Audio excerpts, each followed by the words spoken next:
Praveen പ്രണവിന്റെ issue പുറത്തു വന്നതോടുകൂടി ഒരുപാട് ഫാമിലി വ്ലോഗേഴ്സ് ചില കാര്യങ്ങൾ പറഞ്ഞുകൊണ്ട് രംഗത്തെത്തിയിട്ടുണ്ട്. കാരണം വേറെയൊന്നുമല്ല, ഏകദേശം 4 മില്യൺ ഫോളോവേഴ്സ് ഉള്ള ഒരു ചാനലാണല്ലോ ഇവരുടെ. ഇത്രയും സബ്സ്ക്രൈബേഴ്സ് ഉള്ള ആ ചാനൽ സബ്സ്ക്രൈബേഴ്സിന് കാണിച്ചു കൊടുത്തത് റിയൽ ലൈഫ് അല്ല, റിയൽ ലൈഫ് എന്നാണ്. എന്നാൽ ഈ പറഞ്ഞത് ശരിയാണെന്ന് പറഞ്ഞുകൊണ്ടും അല്ലെങ്കിൽ തെറ്റാണെന്ന് പറഞ്ഞുകൊണ്ടും കുറെ ഫാമിലി വ്ലോഗേഴ്സ് അവരുടെ യൂട്യൂബ് ചാനലിലൂടെ തന്നെ കുറെ വീഡിയോസ് ഇടുന്നുണ്ട്. മിറക്കിൾ ബ്യൂട്ടി വ്ലോഗ്സ് എന്ന ചാനൽ പറയുന്നു, ശരിയാണ്, റിയൽ ലൈഫ് അല്ല, റിയൽ ലൈഫ്. ഒരു ദിവസം എന്ന് പറയുന്നത് 24 മണിക്കൂറാണ്.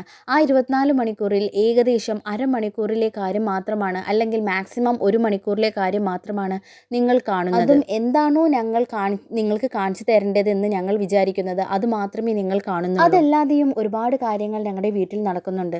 ലഹളയും ബഹളവും എല്ലാ വീട്ടുകളിലെയും പോലെ എല്ലാം നടക്കുന്നുണ്ട്. എന്നാൽ അതൊന്നും ഞങ്ങൾ ക്യാമറയുടെ മുന്നിൽ കാണിക്കാൻ ഇഷ്ടപ്പെടുന്നില്ല. ഇവരുടെ കാര്യം പറയുകയാണെങ്കിൽ കുറച്ച് ദിവസങ്ങൾക്ക് മുൻപ് ഒരുപാട് ഇഷ്യൂകളിൽ കൂടെ കടന്നു പോവുകയായിരുന്നു ഇവരുടെ ലൈഫ്. അതെന്താണെന്നും ഞാൻ ഇപ്പോൾ പറയാൻ താല്പര്യപ്പെടുന്നില്ല. ഇപ്പോൾ ഇവർ ഈ വീഡിയോയിൽ പറയുന്നത് യൂട്യൂബ് ചാനൽ തുടങ്ങിയാൽ യൂട്യൂബ് റവന്യൂക്ക് ആ വീട്ടിൽ വലിയ പ്രാധാന്യമുണ്ട്. വീട്ടുകാരുടെ ബന്ധം മുറുക്കാനും അതുപോലെ തന്നെ വീട്ടുകാരെ തമ്മിൽ അകറ്റാനും ആ റവന്യൂക്ക് സാധിക്കും. ഇവരുടെ കാര്യം പറയുകയാണെങ്കിൽ തന്നെ ഇവരുടെ ഇൻലോസുമായിട്ട് അവർ അത്ര ബന്ധത്തിലല്ല. ആദ്യമൊക്കെ വിവാഹം കഴിഞ്ഞ ആദ്യം നാളുകളിലൊക്കെ അവർ ഭയങ്കര സ്നേഹമായിരുന്നു. പിന്നീട് അത് അകന്ന് പോയിക്കൊണ്ടിരുന്നു. ഇവർ യൂട്യൂബ് ചാനൽ സ്റ്റാർട്ട് ചെയ്ത് ഇൻകം കിട്ടാൻ തുടങ്ങിയപ്പോൾ അതിൽ ആരൊക്കെയാണോ മുഖം കാണിച്ചിരിക്കുന്നത് അവർക്കൊക്കെ അതിന്റെ ഷെയർ കിട്ടണം എന്ന രീതിയിലാണ് കാര്യങ്ങൾ പോയിക്കൊണ്ടിരുന്നത്. ഈവൻ ഹസ്ബൻഡ് പോലും അങ്ങനെയാണ് പറയുന്നത്. ഹസ്ബൻഡ് പറയുന്നു, അതിൽ ഞാനും കൂടി ഉള്ളത് കൊണ്ടല്ലേ നിനക്ക് ഈ ഇൻകം കിട്ടുന്നത്, അതുകൊണ്ട് തന്നെ ആ ഇൻകത്തിൽ നിന്ന് കിട്ടുന്ന ഒരു ഷെയർ തനിക്കും വേണമെന്ന്. അയാൾ ചോദിക്കുന്നതിൽ വലിയ തെറ്റൊന്നുമില്ല എന്നാണ് എനിക്ക് തോന്നുന്നത്. അയാളുടെ ഒരു സഹകരണം കൊണ്ട് കൂടിയാണല്ലോ ഇവർക്ക് വീഡിയോ ചെയ്യാൻ പറ്റുന്നത്. ഇവരുടെ വാക്കുകളിൽ നിന്നും മനസ്സിലാവും ഇവരുടെ ഭർത്താവിന്റെ അമ്മയും അച്ഛനും പിണങ്ങാനുണ്ടായ കാര്യവും